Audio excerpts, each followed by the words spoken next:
Order! Order! You are an incorrigible delinquent at times. Behave yourself, man!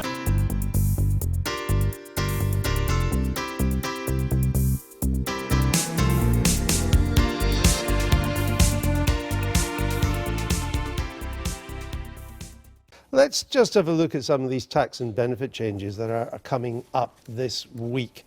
We can show you the tax changes first of all. So the personal allowance is going to rise to £11,500. That's the level at which you start to pay tax.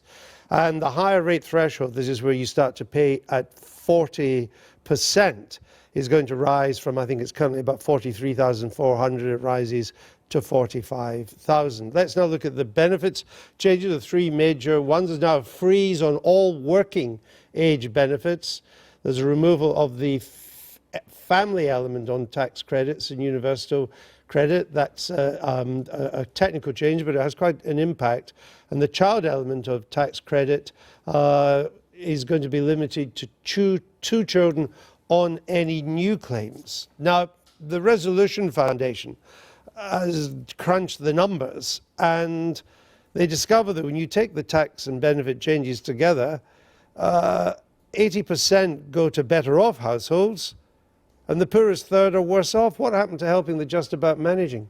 Well, the Resolution Foundation, this is what it does. It exists to try to find the worst possible set of statistics as affects the lower income groups. Not clear that its figures are wrong, though, is it? Well, we don't know yet. They're fairly recent figures, and I haven't yet seen an analysis by other organisations. I think the Adam Smith Institute would probably have some question marks over it. I mean, nobody should be particularly surprised that a Tory government is trying to make the state smaller, and when you make the state smaller... And the poor poorer. In a system where the state is vastly propped up by better off people, of course it's the better off people who are going to be slightly less heavily taxed as you make the state smaller.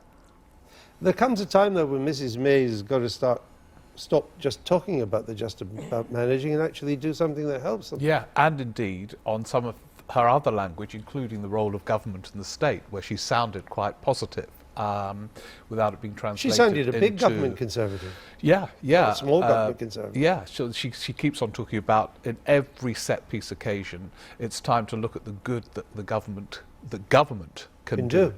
She's not what you ever heard from Mrs Thatcher. No, and she wouldn't have said it. And incidentally, nor would Tony Blair and Gordon Brown have dared to say it, even if at least one of those two or both of them believed it. Which raises, I think, a much bigger question, which is, as well as whether this was a set of progressive measures, the Resolution Foundation constantly argued when George Osborne announced his budget measures as progressive, that they were often regressive when they check the figures out, but also how this government is going to meet the demand for public services when it's ruled out virtually any tax rises that you would normally do now, including national insurance. So there are a whole range, I think, of nightmarish issues on Philip Hammond's in-tray in relation to tax. The resolution figures don't include the 30p rise in the minimum wage, which has just got underway. They don't include the tax-free childcare from the end of April, or the extra 15 hours of free childcare from September. But even when you do include all these, it doesn't look like it would offset the losses of the poorest households. Doesn't that have to be a problem for Mrs May? No, I think it is a problem. It really is a problem, especially when Mrs May's narrative and indeed entire purpose in government is for the just about managings. What Mrs May still has, which was exactly a problem that they had at the budget and the autumn statement, the two Philip Hammond big financial moments, is that they are still saddled with George Osborne's massive ring fences on tax cuts and spending. So they have to go through with this tax cut for the middle classes by pushing up the higher rate threshold, which is absolutely going to do nothing for the just about managings. When they try and mitigate that, for example, in the autumn statement, when Philip Hammond was told by Number 10 to come up with a whole load more money to ease the cuts in tax credits, he came up with 350 million, which is an absolute... well, yes, given where it's billions and billions that are involved here, absolutely. So it's a marginal adjustment. So there's a huge problem with what the actual tax and benefit changes are going on with what Mrs May is saying. The only way you fix that is by coming up with some more money to alleviate that, and where on earth are you going to try and find that? Philip Hammond tried in the budget with the national insurance tax rises, and that lasted for 6.5 days. I was told, I don't know if it's true, but I was told that was one of the reasons why the Chancellor looked kindly on the idea of an early election, because he wanted to get rid of this, what he regards as an albatross round his neck, the Tory manifesto of 2015, no increase in income tax, no increase in VAT, no increase in national insurance, fuel duty wasn't cut when fuel prices were falling, so it's hardly going to rise now when they're rising again. This is why I would suggest this, but they end up in all these incredibly complicated, what we used to call stealth taxes, as ways of trying to raise money, and invariably they blow up in your face. Stealth taxes never end up being stealthy, do they? I mean, it's become part of the narrative that the budget begins to fall apart within hours. I mean, you have to have some sympathy, as Tom says, with Philip Hammond. He's tied in by all these measures, and, you know, no wonder he would like to be liberated from them, but the early election isn't going to happen. That's the best argument, though, I've heard for an early election.